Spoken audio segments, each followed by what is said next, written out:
Il était imposant. Nancy Culp avoue tout dans ses mémoires. Nancy Culp est Samani Pays. Elle est née.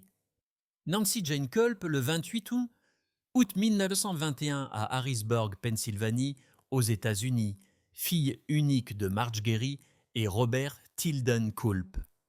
Grandir tant qu'enfant unique signifiait que Nancy était particulièrement proche de ses parents, qui ont chacun exercé des influences différentes, qui ont façonné sa personnalité et sa vision de la vie. Sa mère, sa mère Marjorie, était une éducatrice dévouée et forte, travaillant d'abord comme enseignante avant de devenir directrice d'école. De sa mère, Nancy a hérité d'un amour de l'apprentissage, de la discipline et d'une appréciation de l'importance de l'éducation. Son père, Robert, travaillait comme représentant itinérant, ce qui signifiait qu'il passait de longues périodes sur la route. De lui, elle a développé un sens précoce de l'indépendance et de l'adaptabilité, des qualités qui lui seraient utiles plus tard, tant au service de son pays que dans sa carrière d'actrice. Ensemble, ses parents ont créé un environnement favorable où la curiosité et la détermination de NY pouvaient s'épanouir. Le parcours académique de Culp a commencé à la Florida State University, qui était alors connue sous le nom de Florida State College for Women. Elle a choisi de poursuivre des études journalisme, un domaine qui lui permettait de combiner son amour de l'écriture avec son intérêt pour les gens et leurs histoires. Elle s'est appliquée avec diligence à ses études et a obtenu 1943 un baccalauréat journalisme, plein milieu de la Seconde Guerre mondiale. Pendant ses années d'université, et peu de temps après, elle a travaillé comme rédactrice pour le Miami Beach Tropics, un journal local qui couvrait les événements culturels et sociaux de la région de Miami.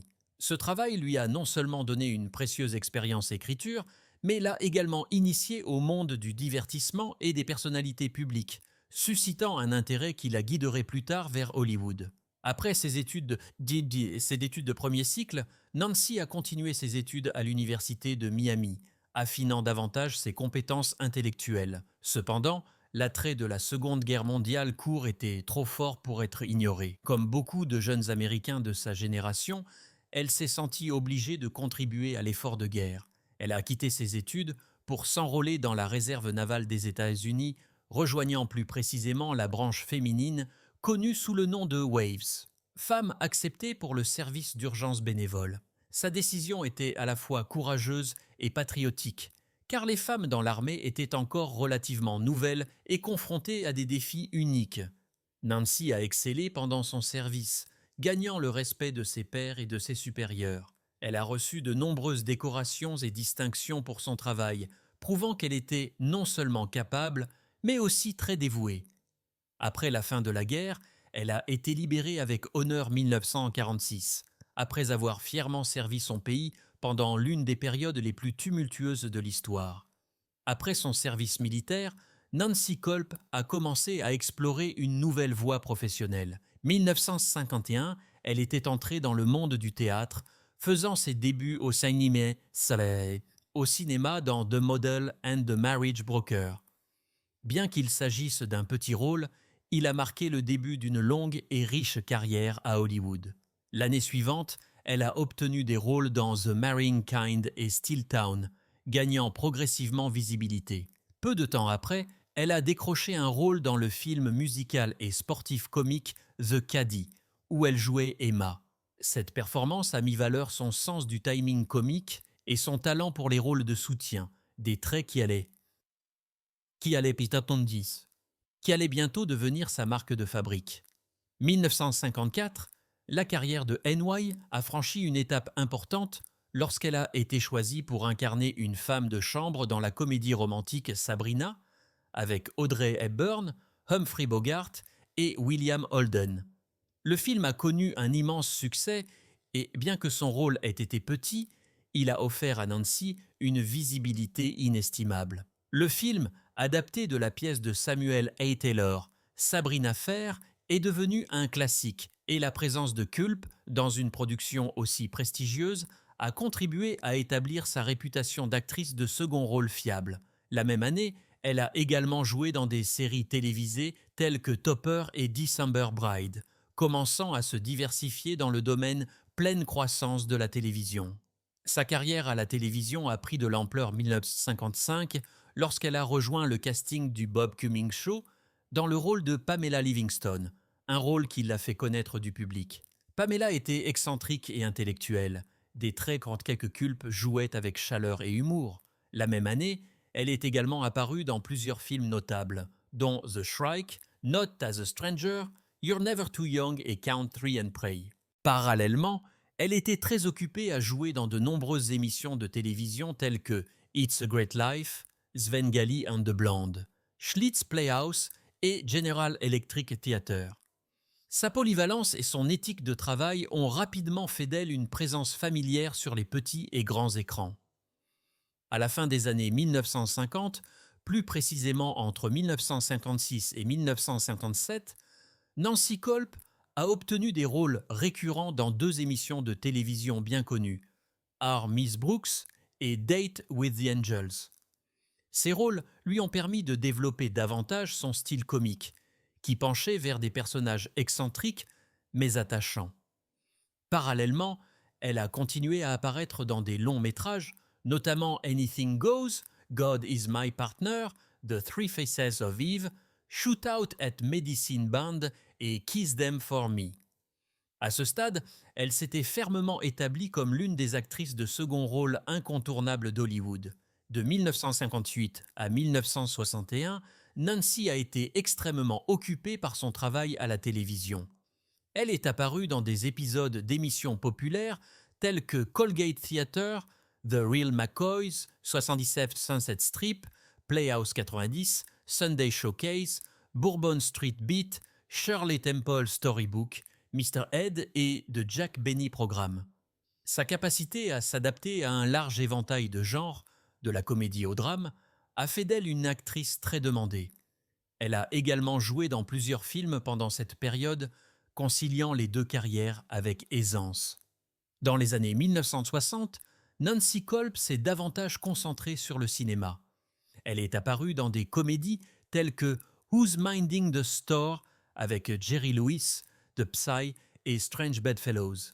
Elle a également démontré son éventail de talents jouant dans le film d'aventure western The Night of the Grizzly. Dans les années 1970, elle est revenue à la télévision, assumant le rôle de Madame Gruber dans la sitcom de Brian Keith Show 1973, qui a duré 2 saisons et lui a permis une fois de plus de montrer ses talents comiques dans un rôle régulier. De 1968 à 1989, Kulp est restée active dans l'industrie du divertissement tant que guest star dans de nombreuses émissions de télévision. Ses apparitions comprenaient des séries populaires telles que The Love Boat, Sheeps, Fantasy Island, Simon and Simon, Scarecrow and Mrs. King King, Quantum Leap et l'émission spéciale ABC After School. Elle a également repris son rôle dans Return of the Beverly Hillbillies et est apparue dans The Wilder Summer. Chacun de ces rôles, bien que parfois petits, a rappelé au public son charme et son talent durable. Dehors de la comédie, Nancy Kolb était également profondément impliquée politique. 1984, après avoir travaillé pendant des années avec le comité d'État démocrate de Pennsylvanie, elle a pris la décision audacieuse de se présenter à une fonction publique. Elle est devenue la candidate démocrate du 9e district du Congrès de Pennsylvanie à la Chambre des représentants des États-Unis. Candidate sans opposition lors de la primaire démocrate, elle a fait campagne sur des questions qui reflétaient ses valeurs, notamment l'éducation et le bien-être social. Bien qu'elle ait finalement perdu l'élection générale face aux républicains sortants, sa candidature témoignait de son courage et de son dévouement au service public. Après ses activités politiques, Nancy Kolb est revenue à ses racines dans l'éducation. Elle a accepté le rôle d'artiste résidence au Juniata College, un établissement privé d'arts libéraux Pennsylvanie. Elle y a combiné son expérience d'actrice avec sa passion pour l'enseignement, donnant finalement des cours de théâtre et d'art dramatique. Les étudiants l'admiraient pour sa sagesse, son humour et la richesse de l'expérience qu'elle apportait à la classe. Elle a passé ces dernières années à aider à façonner la prochaine génération d'artistes laissant derrière elle un héritage non seulement en tant qu'actrice, mais aussi tant qu'éducatrice et mentor. Nancy Kulp, qui a longtemps été admirée pour son esprit, son intelligence et sa présence distinctive à l'écran, est entrée dans un chapitre important de sa vie personnelle lorsqu'elle a épousé Charles Malcolm Duss le 1er avril 1951 dans le comté de Dade, Floride. Cette union, qui s'est produite au début de sa vie adulte, représentait un début plein d'espoir, car elle recherchait à la fois la compagnie et la stabilité. Le mariage, cependant, allait durer une décennie, se terminant par un divorce 1961, une période qui reflétait probablement à la fois des différences personnelles et les difficultés de concilier les aspirations personnelles avec les exigences des carrières et les circonstances de la vie à l'époque. Malgré la dissolution de son mariage, la vie de Kulp n'a pas perdu de son élan. Au contraire, c'est devenu une période de réinvention de soi et d'exploration. Après avoir pris sa retraite de ses longues et variées carrières dans le théâtre et l'enseignement, Kulp s'est lancée dans un nouveau chapitre axé sur l'épanouissement personnel et l'engagement communautaire. Elle a d'abord déménagé dans une ferme du Connecticut, embrassant la tranquillité et la simplicité de la vie rurale.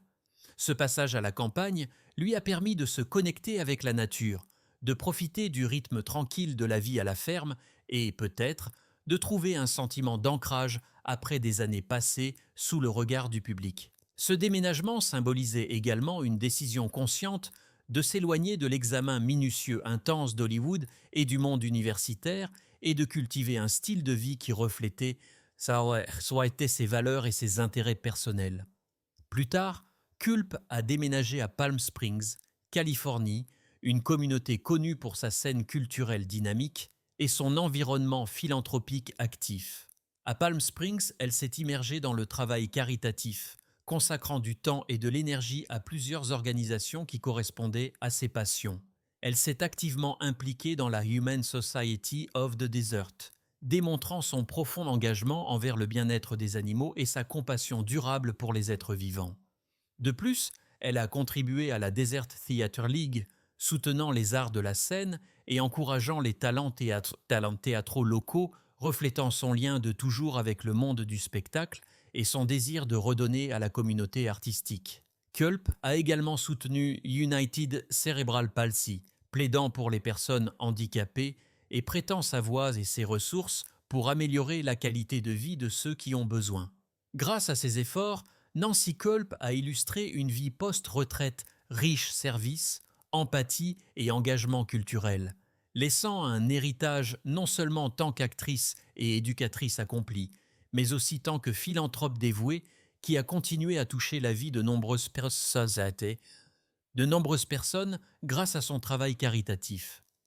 Lorsque Nancy Kulp a finalement décidé de prendre la plume et de revenir sur les personnalités excentriques, éblouissantes, et parfois choquantes qu'elle avait rencontrées tout au long de sa carrière, un nom s'est démarqué parmi les plus brillants, Redd Foxx. Elle ne pouvait pas écrire une page sur le monde de la comédie des années 1960 et 1970 sans invoquer son nom.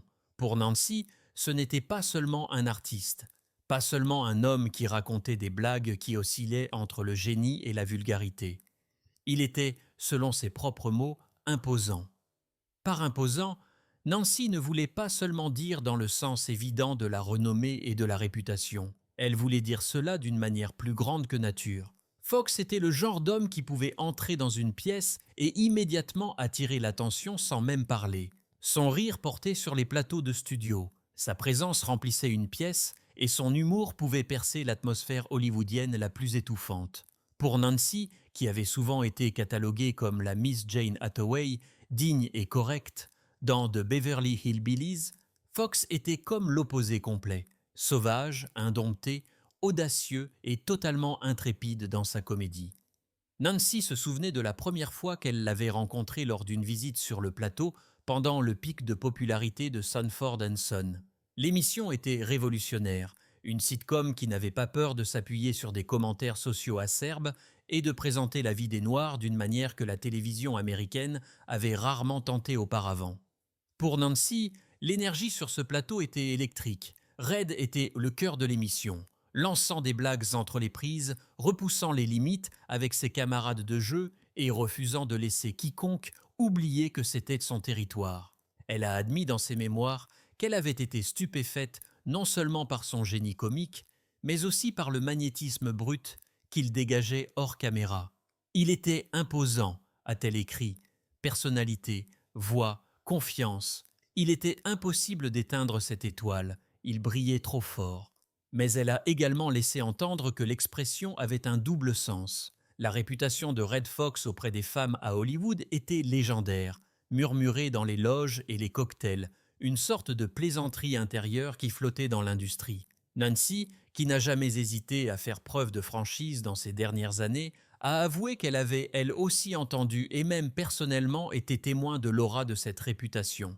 À l'époque de Sanford and Son, Red Fox a marqué l'histoire de la télévision. Nancy l'a décrit comme un pionnier qui a défoncé les barrières avec un sourire narquois et une cigarette au coin des lèvres. Son timing, son esprit et sa volonté d'aborder des sujets tabous l'ont rendu imposant dans le monde de la comédie. Mais pour Nancy, le regarder travailler était aussi une révélation. Voici un homme qui refusait d'être enfermé par les attentes de la société, qui vivait avec audace, parfois imprudemment, mais toujours authentiquement. Nancy, réfléchissant avec à la fois admiration et un peu de malice, a rattaché sa confession à sa propre carrière. Elle avait souvent été cataloguée comme le personnage rigide, mais elle admirait le refus de Red de jouer la sécurité. Elle était imposante, répétait-elle, parce qu'elle nous montrait à tous qu'on pouvait être soi-même sans s'excuser et quand même gagner des millions de personnes. Nancy Kulp, qui avait longtemps fumé des cigarettes, une habitude qu'elle a conservée pendant de nombreuses années malgré les risques connus pour la santé associés au tabac, a reçu un diagnostic de cancer 1990. Ce diagnostic a marqué une période dramatique et difficile de sa vie, car elle a été confrontée aux réalités d'une maladie grave et potentiellement mortelle, tout étant sous les feux de la rampe, après avoir passé des décennies dans l'industrie du divertissement. Après le diagnostic, Kulp a subi une chimiothérapie, un traitement rigoureux et physiquement éprouvant conçu pour ralentir la progression de la maladie. La chimiothérapie, bien qu'elle soit parfois efficace pour contrôler le cancer, s'accompagne souvent d'une foule d'effets secondaires, notamment la fatigue, les nausées, la perte de cheveux et un affaiblissement général du système immunitaire de l'organisme. Autant de choses que Kulp a dû endurer, tout luttant contre le fardeau émotionnel de sa maladie. 1991, malheureusement, le cancer avait progressé et s'était propagé, signalant que les traitements étaient incapables d'arrêter sa progression. Cette progression rapide a souligné la nature agressive de sa maladie et la fragilité de sa santé à ce moment-là. Le 3 février 1991, Nancy Kulp est décédée à l'âge de 69 ans à Palm Desert, Californie, une ville connue pour ses paysages désertiques sereins et ses communautés calmes et propices à la retraite. Sa mort a mis fin à une vie remarquable, marquée par des performances mémorables, particulières à la télévision, où elle avait acquis une renommée durable pour ses rôles dans des séries Little Shepherds de Beverly Hillbillies. Après sa mort, les restes de Kulp ont été inhumés au cimetière presbytérien de Westminster à Mifflintown, Pennsylvanie. Ce cimetière, situé dans son état d'origine, offrait un lieu de repos paisible qui permettait à sa famille, à ses amis et à ses fans d'honorer sa mémoire. Le choix de Mifflintown reflète un retour à ses racines, reliant son dernier lieu de repos à la région qui a façonné sa jeunesse et ses années de formation. Son inhumation là-bas garantit que son héritage est préservé dans un lieu lié à son histoire personnelle, loin du clinquant d'Hollywood, mais symboliquement proche de la communauté qui a d'abord nourri ses aspirations et soutenu son parcours dans le théâtre.